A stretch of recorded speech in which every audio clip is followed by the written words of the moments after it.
देखो पता है, दो टॉपिक्स हैं जो बच्चे ना बहुत ही कंफ्यूज रहते हैं इन टॉपिक से 9th क्लास में, कि पेरिक्सोसोम और ये पेरोक्सीसोम्स और सेंट्रोसोम्स क्या होता है। ये टॉपिक ना बड़े कंफ्यूजिंग है, पर है कुछ नहीं। और इसका क्या पूछता है, फंक्शन पे मेन फोकस करना।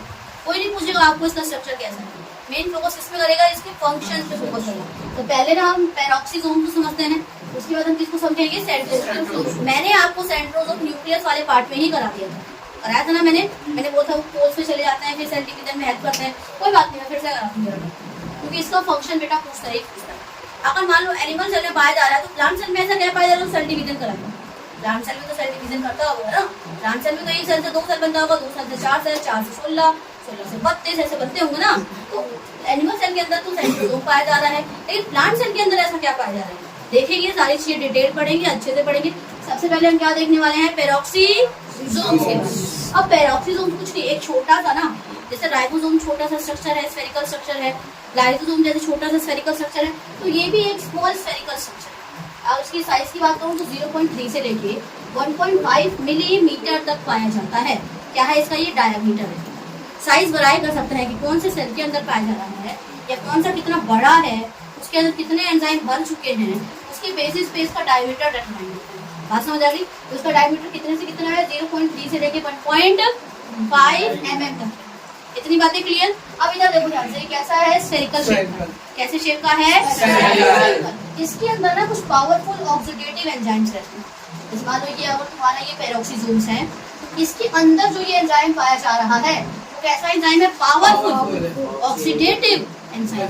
क्या नाम है एंजाइम का, इसके अंदर ना एक क्रिस्टलाइन कोर पाया जाता है। क्या पाया जाता है इसके अंदर, जिसको हम क्या बोलते हैं, वो प्रोटीन से मिलकर बना पड़ा है। किससे मिलकर बना पड़ा है, और उसी प्रोटीन को हम बोल देते हैं कैटालेज एंजाइम बोल देते हैं। मैंने क्या बोला, फिर से रिपीट करती हूँ।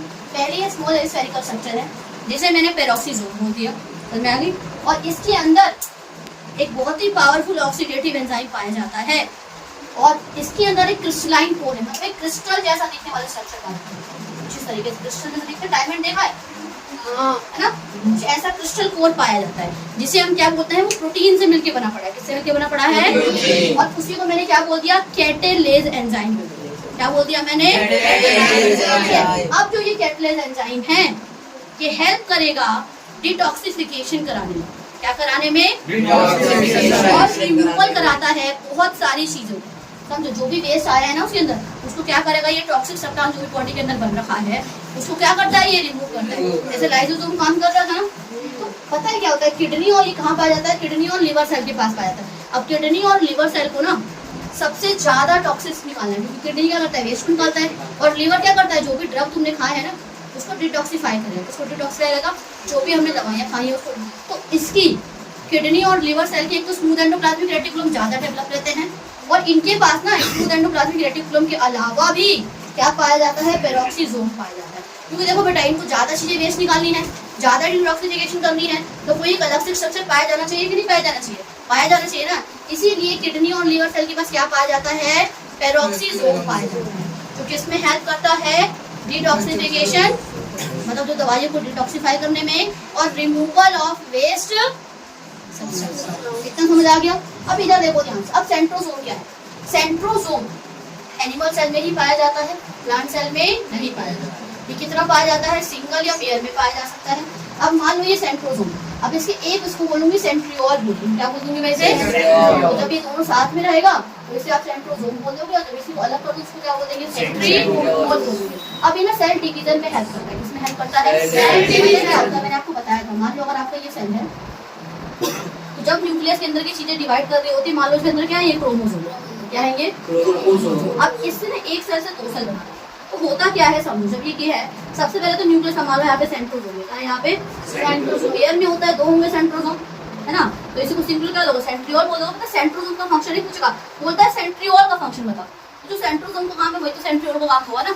अभी देखो सेंट्रियोल, अब पता क्या होगा, जैसे सेल डिवाइड करने वाला होगा, पहले तो न्यूक्लियस क्या कर जाएगा, न्यूक्लियर एनवलप क्या करेगी, डिसअपियर हो जाएगी। तो जो न्यूक्लियर एनवलप थी वो गायब हो गई। अब अगले स्टेप में क्या होगा,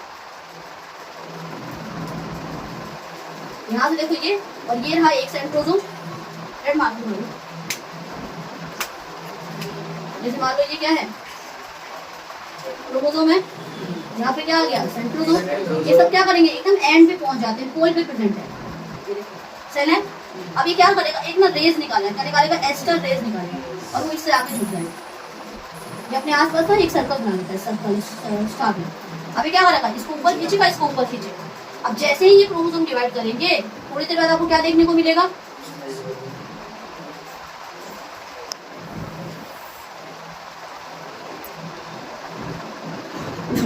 इसने इसको खींच लिया, देखो उसने तोड़ दिया इसको, यहाँ दिखा दिया। और थोड़ी देर बाद क्या होगा ये एक अपना सेल बना लेगा और ये एक अपना सेल, और थोड़ी देर बाद वापस से न्यूक्लियर मतलब क्या हो जाएगी, वापस आ जाएगी।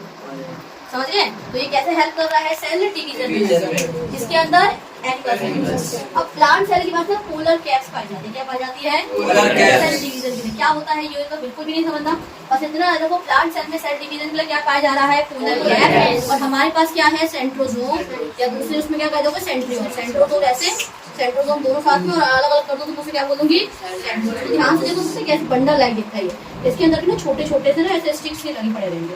अगर मैं आपको एक स्ट्रक्चर दिखाऊंगी उसको एक का दिखाऊं सेंट्रियोल का, तो इसके अंदर ना ऐसे छोटे छोटे फाइबर रहते, ध्यान से देखो कुछ ऐसा फाइबर। ठीक है, तो आपको पैरोक्सीजोम और सेंट्रोजोम पूरा अच्छे समझ आ गया। इसी के साथ सेल चैप्टर हमारा पूरा का पूरा ऑलमोस्ट नहीं पूरा कंप्लीट हो चुका है। सबको समझ आ गया अच्छे से? जोर से बोल रहे हैं।